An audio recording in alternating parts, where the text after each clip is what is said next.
माँ बेटी की भावपूर्ण कहानी।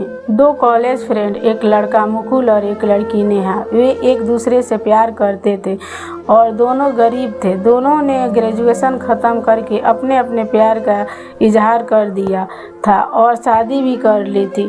दोनों पढ़े लिखे होने के बावजूद भी कोई अच्छी नौकरी न मिलने के कारण आगे की ज़िंदगी बिताने के लिए छोटे मोटे काम करने लगे थे।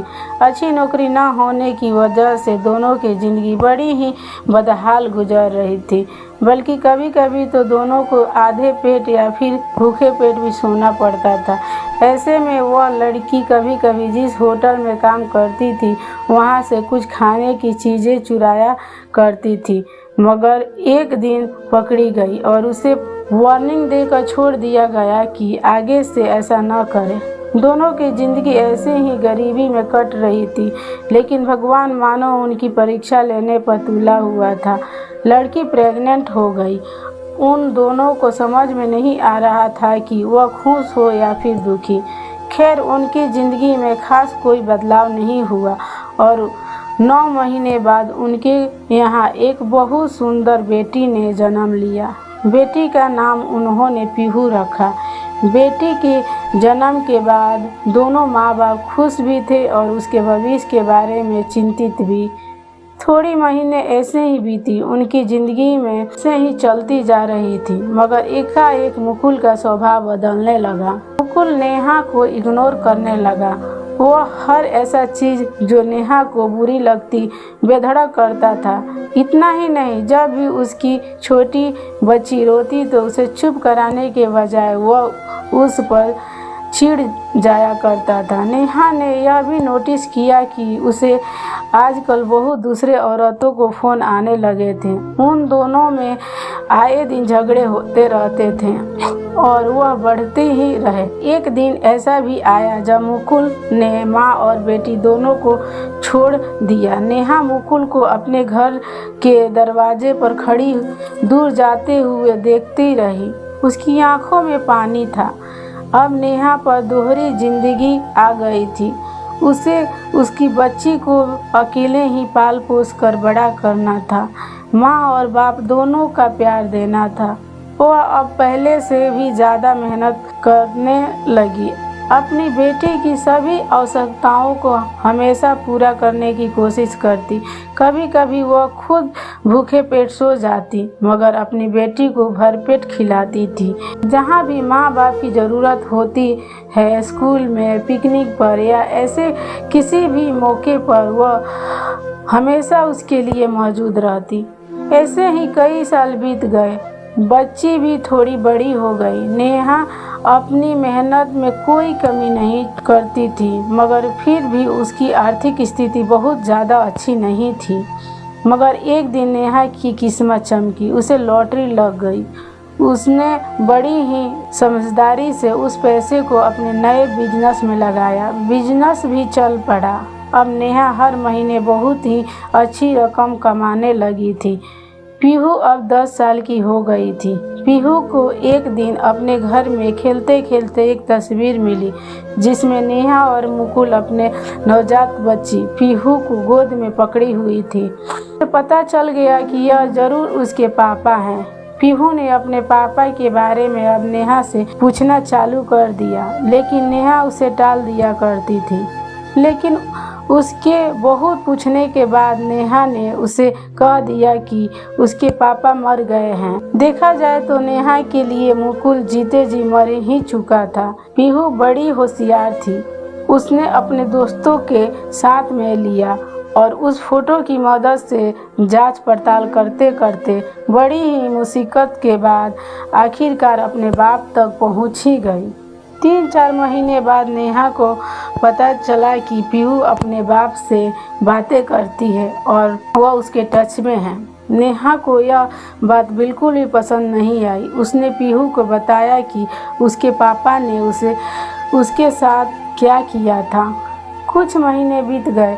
गर्मी की छुट्टियां चल रही थी। तब पीहू ने छुट्टियां अपने बाप के साथ बिताई। यह बात पता चलने पर नेहा को बहुत बड़ा धक्का लगा। जैसे मुकुल की तरह ही पीहू भी उसे धोखा दिया है।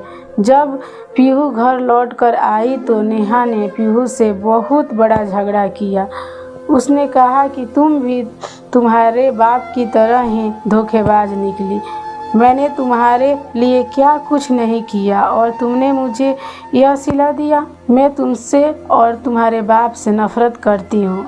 इस बड़े झगड़े के बाद नेहा ने पीहू से दूरी बना ली। इतना ही नहीं, वे पीहू से बात भी नहीं करती थी। 1 महीने बीत गए। नेहा को पता चला कि मुकुल कैंसर की वजह से मर चुका है।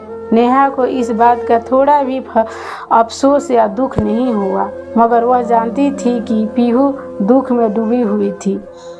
यहाँ तक कि रो रो कर उसकी आंखें भी सूजी हुई थी।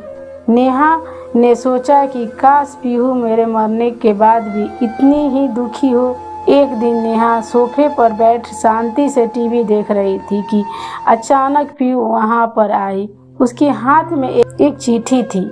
उसने यह चिट्ठी नेहा के मुंह पर फेंकी। नेहा गुस्से से बोली, ये क्या बदतमीजी है और ये क्या है? पीहू ने कहा, तुम्हारे लिए पापा की चिट्ठी है। नेहा ने कहा, इसे यहाँ से ले जाओ और कहीं पर फेंक दो। पीहू रो पड़ी और बोली, भगवान के लिए इसे एक बार पढ़ लो, और रोते हुए अपने कमरे में चली गई। पीहू के जाने के बाद नेहा उस चिट्ठी को कई देर तक देखती रही। फिर उसे उस चिट्ठी को धीरे से उठाया। जैसे ही उसने उस चिट्ठी को खोला, उसमें जो पहली लाइन लिखी थी उसकी उम्मीद के बाहर थी। चिट्ठी में लिखा था, मेरी प्यारी नेहा, मेरी पूरी ज़िंदगी में मैंने जिससे सच्चा प्यार किया वह तुम एकमात्र स्त्री हो। हाँ, मैं जानता हूँ मैंने तुम्हारे साथ बहुत गलत किया है, मगर मैं क्या करता जब तुमने मुझे दुनिया की सबसे बड़ी खुशी यानी कि पीहू के आने की न्यूज़ दी थी। तब सच मानो दुनिया में सबसे ज़्यादा खुश और कोई भी नहीं था। मगर मेरी बदनसीबी थी कि इस खुशी के कुछ दिनों बाद ही मुझे पता चला कि मुझे बहुत ही खतरनाक और लाइलाज कैंसर है। हमारी ज़िंदगी में पहले ही इतनी सारी परेशानियां थी, सिर्फ एक ही बड़ी खुशी हमारी ज़िंदगी में आने वाली थी, पीहू। भला मैं उस खुशी को भी अपने इस मनहूस बीमारी के बारे में बताकर कैसे ख़राब कर देता। मुझे कुछ भी समझ में नहीं आया तो मैंने तुम दोनों से दूर जाने का निर्णय लिया। मैं नहीं चाहता था कि इस खतरनाक बीमारी से मेरा पूरा परिवार लड़े। मेरे साथ साथ मेरे परिवार भी धीरे धीरे दम तोड़ दे। मुझे कुछ समझ में नहीं आया तो मैंने न चाहते हुए भी रे दूर होने का नाटक किया। मैंने जताया जैसे मेरी ज़िंदगी में कोई और लड़की आ गई है। मैं खुद ही खुद को कॉल किया करता था किसी लड़की के नाम से। मैं तुमसे यह बात कभी भी नहीं बताना चाहता था, मगर जब मेरा आखिरी समय चल रहा था, हमारी बेटी ने मुझे ढूंढ निकाला। मैं फिर एक बार अपनी बेटी को अपने आप से दूर नहीं कर पाया। उसने मेरे आखिरी समय में मेरा साथ समय बिताया। सच मानो हमारी बेटी बहुत समझदार और दयालु है। इसी ने यह चिट्ठी मेरे आखिरी समय में मुझसे ज़बरदस्ती लिखवाई है, ताकि कम से कम मेरे मरने के बाद तुम मुझसे नफरत ना करो। तुम्हारा गुनहगार मुकुल। चिट्ठी पूरी पढ़ते ही नेहा की आंखों में जैसे सैलाब आ गया। उसे बहुत पछतावा हो रहा था। उसे लग रहा था कि काश मुझे यह पहले पता चल जाता तो मैं मुकुल से बातें कर पाती, उससे गले लगा पाती, उसके दर्द को बांट पाती, मगर अब यह संभव नहीं था। उस दिन माँ और बेटी दोनों फूट फूट कर रोए। उस दिन माँ और बेटी दोनों फिर से करीब आ गई। नेहा मुकुल से तो दूर रही, मगर मुकुल के प्यार की निशानी पीहू को हमेशा अपने पलकों पर रखने लगी। पहले से भी कई गुना ज़्यादा प्यार करने लगी।